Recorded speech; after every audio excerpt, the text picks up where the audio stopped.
Hola, somos el equipo FISIS de la Experiencia Educativa de Fisiología y Rehabilitación de la Facultad de Ingeniería en Instrumentación Electrónica de la Universidad Veracruzana. En este video hablaremos sobre el sistema nervioso central, la memoria y el Alzheimer. Veremos la descripción fisiológica y anatómica del sistema nervioso central y de cómo está constituido. También analizaremos lo que es la memoria junto con sus diferentes tipos y, con base en esto, estudiaremos la enfermedad del Alzheimer y cómo es que ésta afecta a los que la padecen. Entenderemos que, con el procesamiento de señales, es posible detectar esta enfermedad y el impacto clínico que tiene. Por último, mencionaremos a los equipos tecnológicos que permiten medir estas señales, como el electroencefalograma, y observaremos cómo es el tratamiento de esta enfermedad en fase de investigación. Comenzamos. El sistema nervioso central va a constar de dos órganos importantes, lo que es el encéfalo y la médula espinal. El encéfalo va a estar dividido en cerebro, diencéfalo, cerebelo y en el tronco encefálico. Está encargado de integrar las señales, procesarlas y darles respuesta. El cerebro se encarga de integrar y asimilar la información y va a estar dividido en lo que es el hemisferio izquierdo y el hemisferio derecho. La parte externa del cerebro se conoce como corteza o materia gris, y debajo de la materia gris, en la parte interna, está lo que es la materia blanca y una parte más central que son los núcleos basales. La corteza va a estar dividida en lo que se le ha llamado lóbulos: el lóbulo occipital, lóbulo parietal, lóbulo frontal y lóbulo temporal. En estos lóbulos vamos a encontrar distintas áreas, por ejemplo las sensoriales, que es donde se reciben los estímulos de los sentidos, la visión, el tacto, el gusto, la audición. Van a estar las áreas de asociación multimodal, porque estas van a integrar la información que viene de distintos estímulos y se va a tener la asociación posterior, anterior y límbica. Se tendrá también el área de asociación motora, que se va a encargar de decir qué músculos se mueven y bajo qué circunstancias. El encéfalo de los humanos está dividido en tres cerebros, diferenciados según su nivel de desarrollo filogenético. El primero es el romboencéfalo o cerebro posterior. Es el encargado de regular las funciones básicas para la supervivencia y para el control del movimiento. Las lesiones en estas estructuras pueden conducir a la muerte, coma o discapacidades graves. Está situado justo en la parte superior de la médula espinal y está formada por varias estructuras. Las dos estructuras importantes es el mielencéfalo, que ayuda a controlar las funciones automáticas como la respiración, la presión sanguínea, el ritmo cardíaco, la digestión, entre otras. El segundo es el metencéfalo, está implicado en el control de las funciones automáticas del cuerpo, conciencia y la regulación del sueño. La segunda división del encéfalo es el mesencéfalo o cerebro medio. Es la estructura que une el cerebro posterior con el anterior, conduciendo los impulsos motores y sensitivos entre ellos. La tercera división del encéfalo es el prosencéfalo o cerebro anterior, y este se divide en dos, en diencéfalo. Este queda oculto por los hemisferios cerebrales, por lo que se sitúa dentro del cerebro. Está formado por estructuras tan importantes como el tálamo y el hipotálamo. El tálamo es una estación de relevo para la información que maneja el cerebro. Transmite la mayoría de las señales sensoriales percibidas, como las auditivas, las visuales y las del tacto, y permite que se procesen señales en otras partes del cerebro.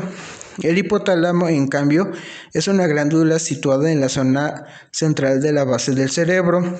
Tiene un papel muy importante en la regulación de las emociones y de otras funciones corporales como el apetito, la sed y el sueño. La segunda división es el telencéfalo o el cerebro. Es como lo conocemos coloquialmente como cerebro.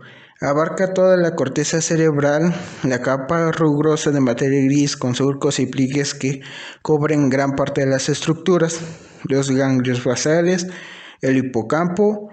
Durante el desarrollo embriológico se puede diferenciar entre no estriado, paleoestriado y arquiestriado. Los daños o enfermedades que se pueden presentar en el sistema nervioso central son demencia, epilepsia, esclerosis lateral amiotrófica, esclerosis múltiple, mononeuropatía, neuralgias, neuropatías diabéticas, polineuropatía, síndrome de enclaustramiento, síndrome de Guillain-Barré, traumatismos y tumores.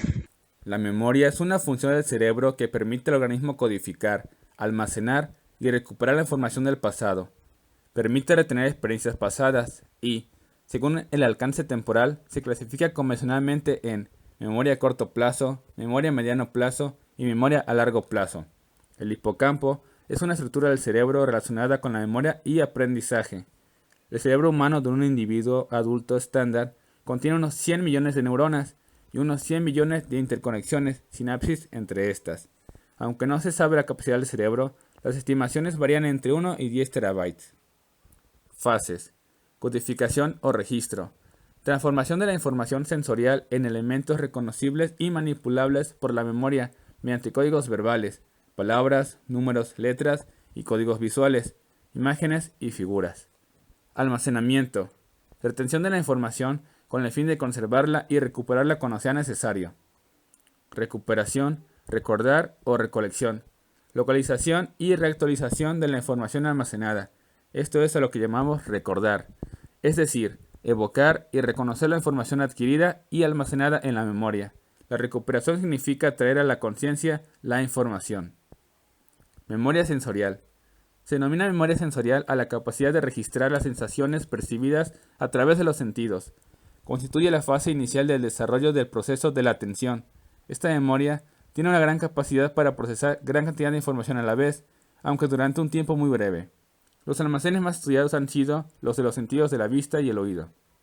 El almacén icónico se encarga de recibir la percepción visual.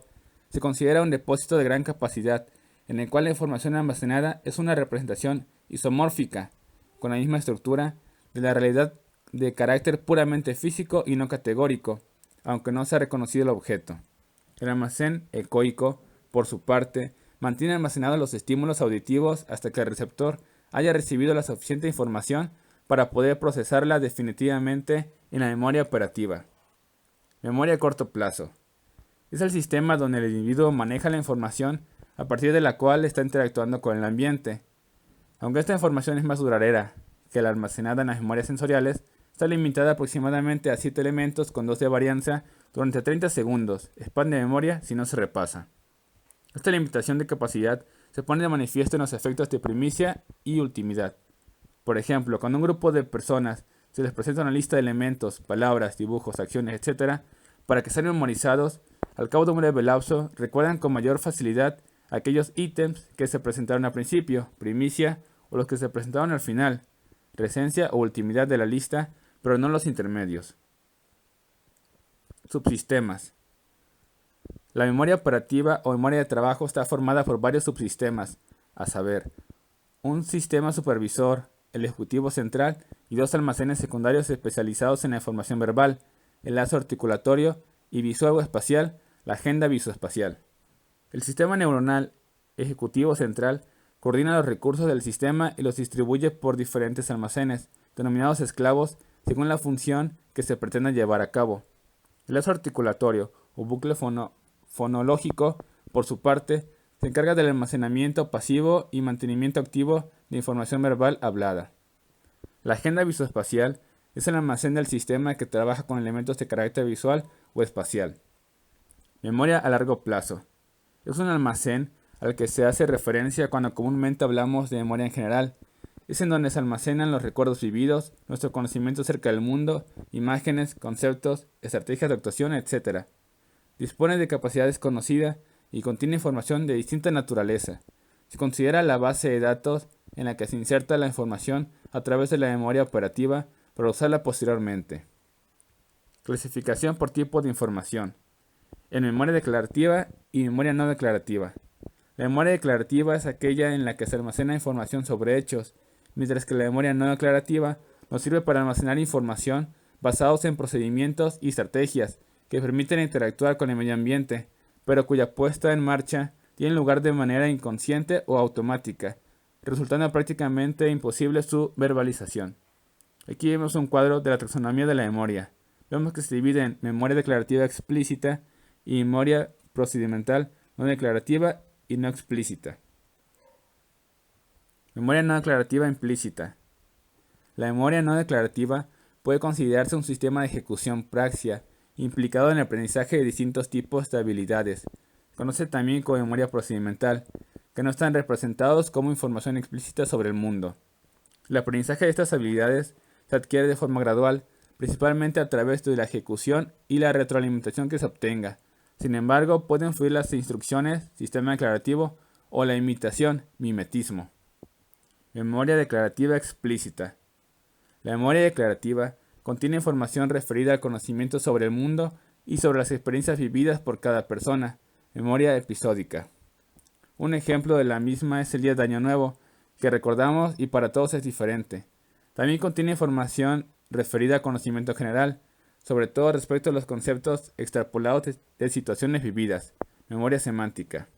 La memoria semántica da cuenta de un almacén de conocimientos acerca de los significados de las palabras y de las relaciones entre estos significados, y constituye una especie de diccionario mental, mientras que la memoria episódica representada eventos o sucesos que reflejan detalles de la situación vivida y no solamente el significado.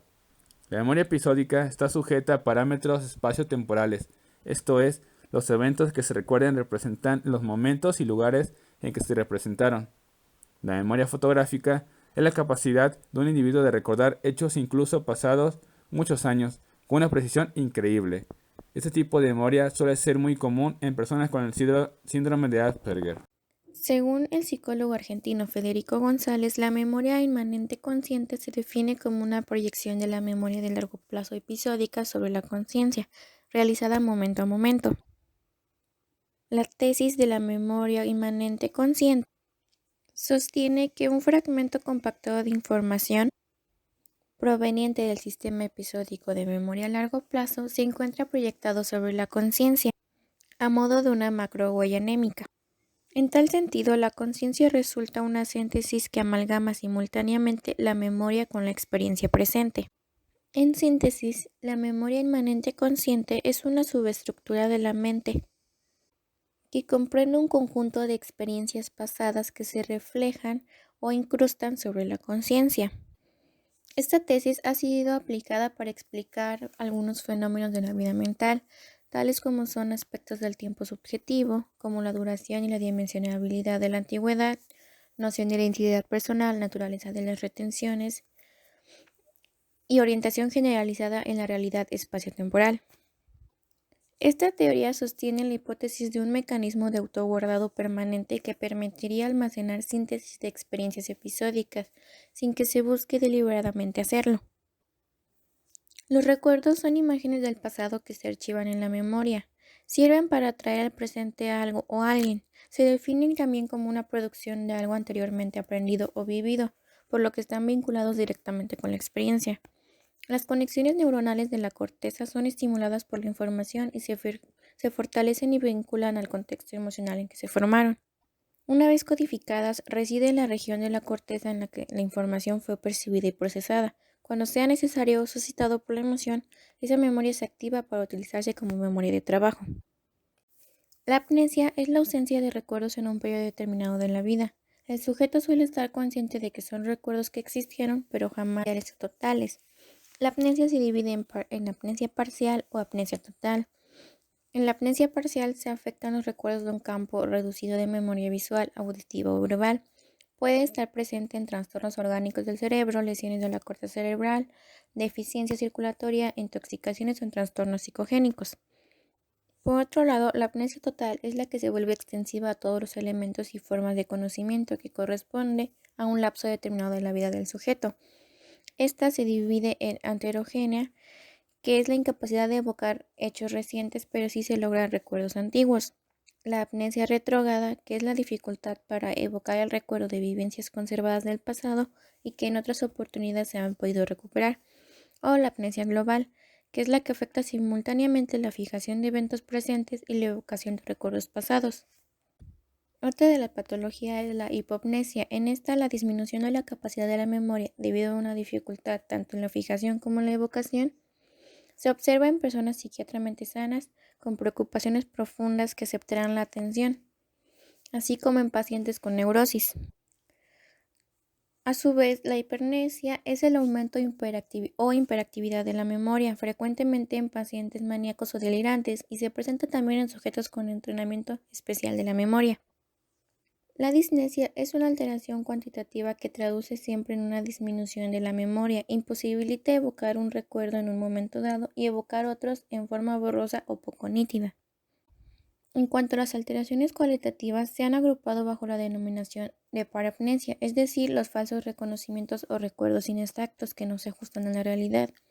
Entre estos se encuentra el fenómeno de lo ya visto o déjà vu. Este es la impresión de que una vivencia actual ha sido experimentada en el paso y en la forma misma. Se puede observar en personas sin ningún padecimiento mental o en sujetos con neurosis o esquizofrenia. El fenómeno de lo nunca visto. Esta es la sensación de no haber visto o experimentado nunca algo en la realidad, aunque ya se conoce. La ilusión de la memoria. Esta es la evocación de forma de una vivencia, al cual se le agregaron detalles creados por la fantasía. Por otra parte, en la memoria también suceden cosas como el olvido.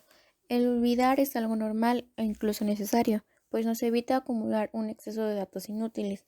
El olvido puede deberse a diferentes causas, entre estas la caducidad. En esta, los datos almacenados pueden ir diluyéndose con el paso del tiempo. Otro factor se debe a los problemas de acceso, aunque a veces no podemos acceder al contenido de nuestra memoria, debido a problemas de estrés.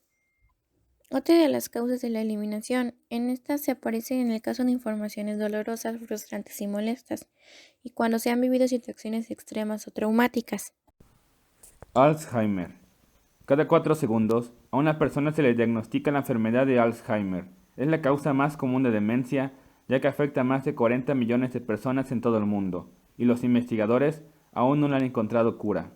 El doctor Alois Alzheimer, psiquiatra alemán, describió los síntomas por primera vez en 1901, cuando se percató de que una paciente de un hospital tenía ciertos problemas que incluían dificultad para dormir, problemas de memoria, cambios de humor drásticos y una confusión creciente. Cuando la paciente falleció, Alzheimer pudo realizar la autopsia y comprobar su idea de que quizá sus síntomas se debían a irregularidades en la estructura cerebral. Lo que descubrió bajo el microscopio fueron diferencias visibles en el tejido cerebral, bajo la forma de proteínas mal plegadas llamadas placas seniles y ovillos neurofibriliares. Esas placas y ovillos actúan juntos para destruir la estructura del cerebro. Las placas aparecen cuando otra proteína de la membrana grasa que rodea las células nerviosas es separada por una enzima concreta, lo que da lugar a proteínas beta-amiloides que son pegajosas y tienden a agruparse. Estos depósitos son los que forman lo que conocemos como placas seniles, que bloquean las señales y por tanto la comunicación entre células. También desencadenan reacciones autoinmunes que destruyen las células nerviosas dañadas.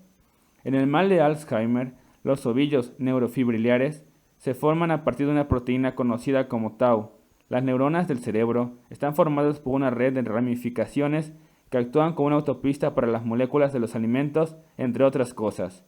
Normalmente, la proteína tau se encarga de que estas ramificaciones estén rectas, para reducir que las moléculas circulen libremente. Sin embargo, con el Alzheimer, la proteína queda reducida a hebras u ovillos, que causan la destrucción de las ramificaciones e impiden que los nutrientes lleguen a las células nerviosas, y esto provoca su muerte. La unión destructiva de las placas y los ovillos comienza en una zona conocida como hipocampo, que es el responsable de formar los recuerdos. Por ello, la pérdida de memoria a corto plazo es habitualmente el primer síntoma de Alzheimer. Las proteínas invaden progresivamente otras partes del cerebro, lo que crea cambios particulares que indican los distintos estados de la enfermedad. En la parte delantera del cerebro, las proteínas destruyen la habilidad de procesar pensamientos lógicos. Después, se mueven a la zona que controla las emociones, lo que provoca cambios de humor erráticos. En la parte superior del cerebro, causan paranoia y alucinaciones, y cuando llegan a la parte trasera del cerebro, las placas y los ovillos actúan juntos para borrar los recuerdos más profundos de la mente. Finalmente, el centro de control que dirige el ritmo cardíaco y la respiración sucumben también y provocan la muerte. La naturaleza inmensa destructiva de esta enfermedad ha motivado a muchos investigadores a buscar una cura, pero actualmente se centran en reducir su avance.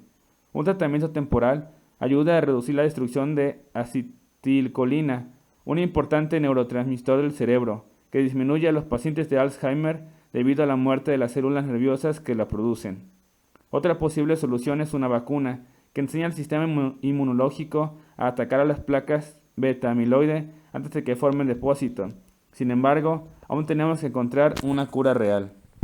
Electroencefalografía en la enfermedad de Alzheimer. Un electroencefalograma es un estudio que se utiliza para detectar problemas relacionados con la actividad eléctrica del cerebro. Un electroencefalograma detecta y registra los patrones de las ondas cerebrales. Se colocan pequeños discos de metal con cables delgados llamados electrodos sobre el cuerpo cabelludo y estos envían señales a una computadora para registrar los resultados. La actividad eléctrica normal del cerebro genera un patrón reconocible. Por medio de un electroencefalograma, los médicos pueden buscar patrones anormales que indiquen la existencia de convulsiones y otros problemas. Dado que la producción anómala de las oscilaciones corticales se ha relacionado con un mal funcionamiento cerebral, se han buscado patrones característicos dentro de la enfermedad de Alzheimer que puedan ayudar tanto al diagnóstico como al tratamiento y comprensión de este tipo de demencia neurodegenerativa. La búsqueda de marcadores electroencefalográficos de la enfermedad de Alzheimer por el momento ha permitido describir una serie de características que aparecen en el EEG de estos pacientes. Por un lado, se produce un enlentecimiento del EEG que se manifiesta por un incremento en las ondas lentas y una disminución de las ondas rápidas. El incremento de las ondas lentas aparecen ya en los estados iniciales de la enfermedad. Algunos autores creen que podría ser debido o bien a la atrofia cortical de estos pacientes o bien a una reorganización cortical compensatoria inicial. El incremento de ondas lentas también podría ser debido a un daño en otras zonas del encéfalo diferentes a la corteza. También se ha observado una diferente distribución de las bandas de frecuencia en estos pacientes. Por ejemplo, en personas sanas, las ondas rápidas se focalizan predominantemente en la zona occipital, mientras que en pacientes con enfermedad de Alzheimer, el predominio de estas ondas rápidas va desplazándose hacia zonas más anteriores a medida que avanza la enfermedad. En estados más avanzados de la enfermedad se observa, aún con más claridad, un mayor predominio de ondas lentas, junto con una disminución más acentuada de ondas rápidas, lo que para algunos autores podría estar relacionado con posibles alteraciones en las zonas temporal y frontal, estructuras bien conocidas como participantes en procesos de memoria. Otro rasgo característico del EEG en pacientes con enfermedad de Alzheimer es la reducción de la complejidad de la señal. Esta podría ser debida a que el proceso neurodegenerativo induce una pérdida neuronal, lo que conduce a la correspondiente alteración funcional. Hay menos neuronas participando en los procesos de activación y, por lo tanto, la dinámica se vuelve más simple y predecible. También podría considerarse este hecho como una consecuencia del enlentecimiento, lo que haría la señal más regular y por lo tanto más simple. Utilizando la electroencefalografía, se han podido estudiar las diferencias existentes entre la enfermedad del Alzheimer familiar y la enfermedad del Alzheimer de aparición espontánea. Así, se ha visto que las ondas lentas caracterizan el tipo de enfermedad de Alzheimer familiar de forma más rápida y severa en las zonas con diferentes patrones de atrofia y un daño más focalizado en las zonas parieto-occipital, presentando afasia y apraxia. En pacientes con mayor edad, con la forma espontánea de la enfermedad, hay una mayor afectación en la zona temporal, apareciendo déficits de memoria como síntomas más significativos e importantes. En sentido general, podríamos considerar la enfermedad de Alzheimer como un síndrome de desconexión, tan como funcional como estructural. Aunque todas las zonas de la corteza cerebral pueden presentar disfunciones en la enfermedad de Alzheimer, es interesante el análisis de las variaciones que se producen en la corteza prefrontal, abreviada CPF, la parte del cerebro encargada de la función ejecutiva, las funciones cognitivas más complejas y evolucionadas. El juicio, las emociones, la planificación y toma de decisiones, el comportamiento, la atención y la memoria forman parte de un gran conjunto de funciones que se desarrollan en esta zona cerebral, muchas de las cuales se van deteriorando a lo largo del desarrollo de la enfermedad e incluso se ven afectadas desde el inicio. La CPF es una gran área de asociación y por tanto posee una compleja circuitería con un enorme número de conexiones eferentes y aferentes. Esta compleja circuitería precisa de un ambiente neuroquímico adecuado, pues es muy sensible a modificaciones en el mismo. La CPF recibe información de los sistemas de activación como el tronco del encéfalo. El grado de activación de la CPF va a estar directamente relacionado con el estado y nivel de actividad mental de la persona, de manera que individuos con una activación excesiva o deficiente de esta área cortical muestran dificultades para desarrollar una determinada tarea. A medida que avanza la edad, va disminuyendo progresivamente el nivel de actividad de la CPF. Este proceso es el mismo que surgen en los cuadros de demencia, pero mucho más intensos. Por ello, se ha relacionado la disfuncionalidad de la CPF con los déficits cognitivos. Procesamiento de señales cerebrales para la detección del Alzheimer. El mayor objetivo a la hora de tratar la enfermedad de Alzheimer reside en el diagnóstico precoz de la enfermedad para poder iniciar la terapia apropiada a tiempo y retrasar así las pérdidas funcionales y cognitivas asociadas con la enfermedad. La enfermedad de Alzheimer impide la sinapsis, es decir, la conexión entre neuronas, desconectando de esta manera varias regiones cerebrales. La disminución de la cooperación entre diferentes conjuntos neuronales se refleja en la actividad eléctrica del cerebro. De esta manera, la severidad del proceso neurodegenerativo se puede asociar a un aumento en la complejidad de las señales electroencefalográficas.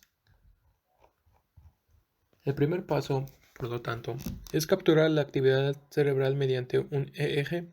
Para ello, se colocan diversos electrodos en la cabeza del sujeto, como se muestra en la figura A, y se registra la actividad eléctrica del cerebro durante varios segundos. Lo que se obtiene tras este proceso es una señal como la que se muestra en la figura B. Esta señal se descompone mediante la aplicación de filtros digitales en 5 subbandas o ritmos cerebrales, que son ritmos alfa, beta, delta, teta y gamma, tal y como se muestra en la figura C. Toda esta información se transforma utilizando técnicas de tratamiento de la señal para obtener finalmente un espectrograma como el que se muestra en la figura D. Este tipo de diagramas nos da información de cómo de activo es el cerebro en función de la frecuencia o ritmo cerebral. El color rojo indica una mayor actividad, mientras que el color azul refleja una menor actividad cerebral. Los espectrogramas obtenidos mediante esta técnica muestran cambios significativos en aquellas personas que padecen Alzheimer, permitiendo así su identificación precoz.